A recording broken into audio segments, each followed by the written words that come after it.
What happens when, an unyielding heart meets just this irresistible force? Lives get shattered, echoes last for decades.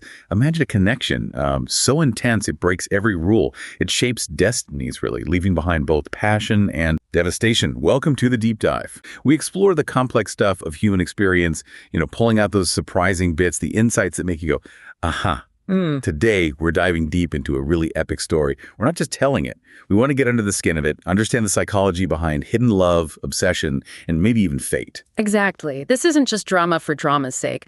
It's a powerful look at how one single moment can spark an obsession, how desire can clash head-on with duty, and how the past just refuses to stay buried. It haunts the present in really unexpected ways. We'll trace the paths of 3 lives tangled together starting way back in 1990. Okay, get ready. So 1990, it all starts then. We meet Lieutenant Bogdanov and his wife, Katya. Now, they grew up together in an orphanage, like soulmates, right? Destined, they arrive as newlyweds at this remote border outpost. Everyone's welcoming, warm, except for one person, Captain Ognev. Right. And Alanyev's reaction is immediate. It's almost primal. He's known as this really cold-hearted captain, but one look at Katya's smile, apparently described as a sunlit smile, and all that ice just shatters. It's instant, like headlong fall, love at first sight, maybe, despite that stern exterior. Yeah, and he has this dangerous vibe, apparently, which is like catnip for Katya, who's always been the good girl, played by the rules. And his first move to get her attention is just strange. He bans balloons in the ranks, frivolous items, forces her to hand over the very balloon that symbolizes her new marriage. And then he just lets it go. Cruelly, you could say. Lets it float away. Now, psychologically, this isn't just being mean. It's clumsy, maybe. A desperate way to make an impact, exert some kind of control, even negatively. Of course, Katya finds him difficult, scary, wants to avoid him. Understandable. So later there's a dinner party hosted by the newlyweds. Ognev, predictably, doesn't show. The major knows he's usually alone, so he sends Katya to go get him. She has to work up the courage, goes to his place, knocks. No answer.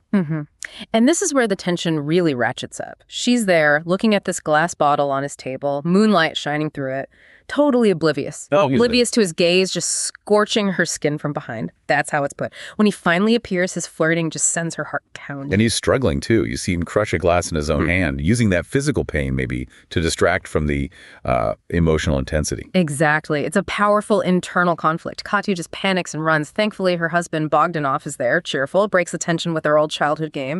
A safe harbor, Right. A stark contrast. Okay, so moving on. Katya, she's a nurse, gets assigned to work at an orphanage giving vaccines. And during a break, she's talking to the director, mentions how she and Bogdanov grew up in orphanages too. That sense of destiny again. And then who shows up? Ognev. Coincidence. Fate. He's there to see the director. The moment Katya sees him, her smile just drops. She tries to leave quickly, but surprise, surprise, no buses. Ognev insists on driving her, ignores her protest completely. It's that relentless pursuit again. Yeah, you can feel it. The car ride. Total silence, thick with it. She stares out the window, deliberately avoiding his eyes. That classic avoidance tactic. He breaks the silence, asks about some upcoming concert, what she'll perform. It's another reminder, isn't it? Another potential meeting point for them. And right then, she gets hit by this wave of nausea. Has to jump out of the car. She's sick. It's a physical reaction to the stress, the emotional turmoil. He offers her water, but she refuses point blank to get back in the car. Insists on walking. He drives off angry. He doesn't see that her stubbornness, her refusal, it's her armor. It's the only way she feels she can stop herself from falling for him. It shows that huge internal battle she's fighting. Okay, this next bit is really interesting. The gala concert and dance. The next day, Katya and Bogdanov are dancing, happy, lost in each other. But then she catches Ognev's eye across the room. And bam! Instant unease. Panic almost. Her husband, Bogdanov, he just thinks she feels a bit unwell, goes off to get her some water. Totally oblivious to her fear, to his rival's stare. Katya actually begs him not to leave her alone. She senses it. And the second Bogdanov's gone, Ognev makes his move, strides across the room, takes her hand, pulls her into the dance. You've got the music, the atmosphere. She's trying so hard to resist, but her heart is pounding. She wants that thrill, his closeness, the heat of his hand. It's the pull, isn't it? That forbidden attraction. Absolutely, and Ognev sees it. He knows. But then, like a hunter giving the prey a moment's breath, he withdraws first, leaves before she can really process it or flee again. Masterful manipulation, really. Wow, okay, so things shift again. A few days later, combat drills. There's a kid, A young boy wanders into the line of fire. Dangerously. Everyone freezes, doesn't know what to do, but Ognev, he doesn't hesitate, charges straight into the crossfire, shields the boy with his own body, takes the force of an explosion, gets knocked out cold. And Katya, being a nurse, just reacts, ignores the warnings, rushes out, drags him to safety. Bogdanov watches this. He's worried, of course, but also filled with pride for his wife's bravery. Ognev ends up in the hospital seriously injured. This heroic act, it changes the game, doesn't it? It really does. It reframes him completely. And then, pure coincidence or maybe fate again, the hospital loses power that night. Katya goes in to change his medication. He's awake, reading by flashlight, his stare described as brighter and hotter than the moonlight. She gets incredibly nervous. Tries to distract him, asks what he's reading, small talk under immense tension. And he just smirks, recites these lovers' lines from the book, voice like smooth whiskey. It just ignites something in her she can't put out. And before she can react, he's right behind her. Fingers brush her shoulder, his breath on her skin. And that's it. All her defenses, every wall she built, gone. Just crumbled. That night, they finally give in.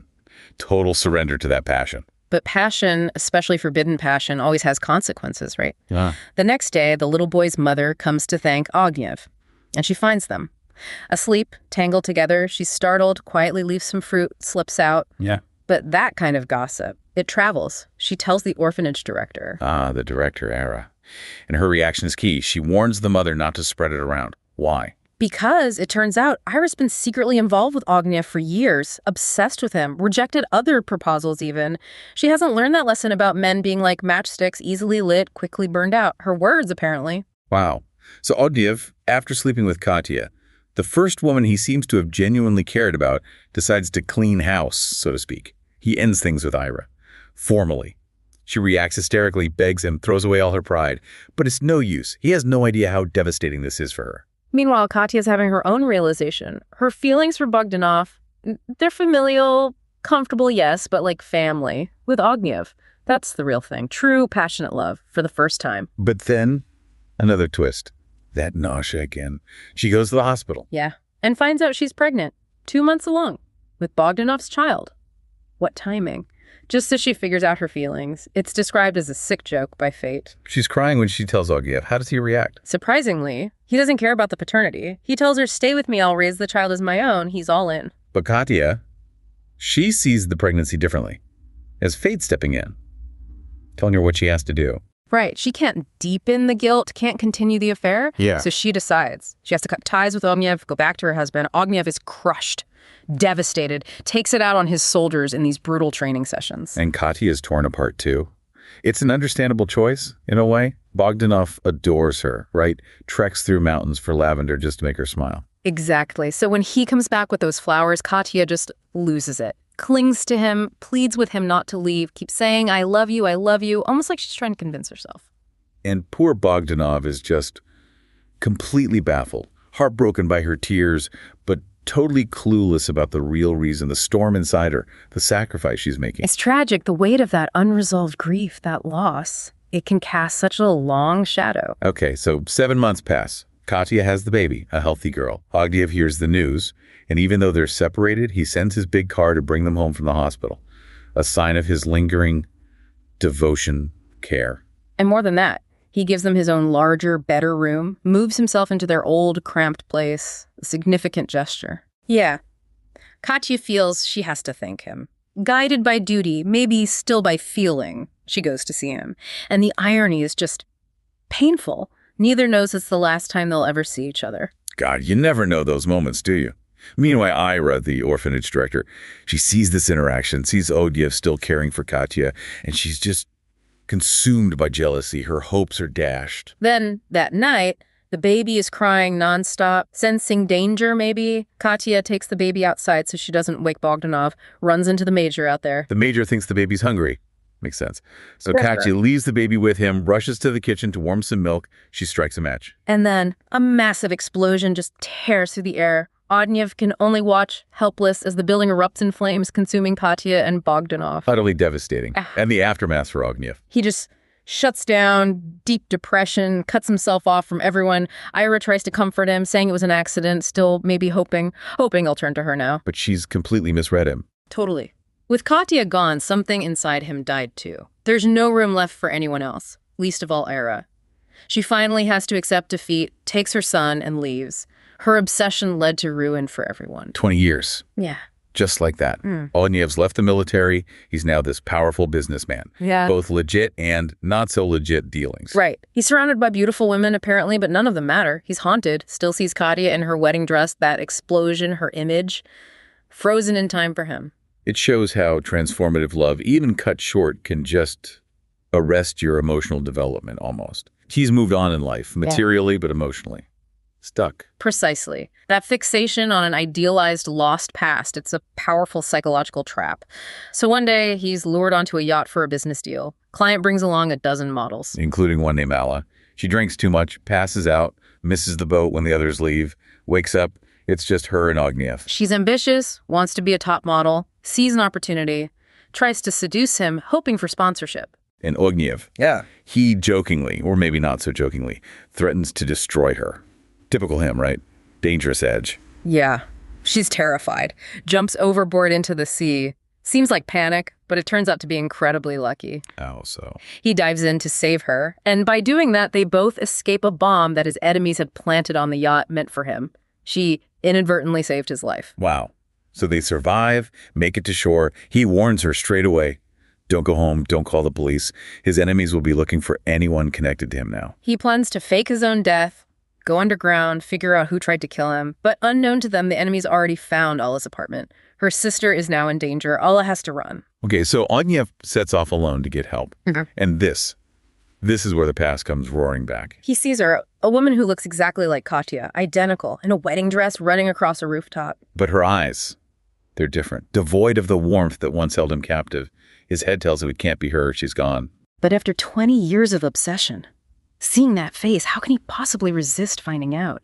It's the ultimate echo of his past, manifested right in front of him. What a journey indeed. From that first spark, that forbidden look, through all the conflict, the desire, the duty, the loss, to this moment, 2 decades later, confronted by a ghost or an echo. It really shows you the power of that initial connection, doesn't it? And how choices and just sheer fate can carve out a whole life. It really does. And it makes you wonder, how much control do we actually have over our hearts? How deeply can one person affect another, even after they're gone? That final image, Katya's double, it raises so many questions about love, loss, memory, obsession, destiny even. So what's a takeaway for you listening? Maybe it's a reminder that some connections they leave a permanent mark. They drive us, shape us, even towards futures we can't predict. They make us face parts of ourselves we thought were long gone. Yeah, what really stands out is that the sheer force of that initial, maybe unrequited love, the pain of choosing between passion and what you think is right, or just that unsettling idea that history, or maybe just a face, can repeat itself. For me, it's that last thought that's really provocative. Can a memory, an obsession be so powerful it feels like it becomes real again, forces you to finally confront a past you never truly escaped? Definitely something to mull over. Until our next deep dive.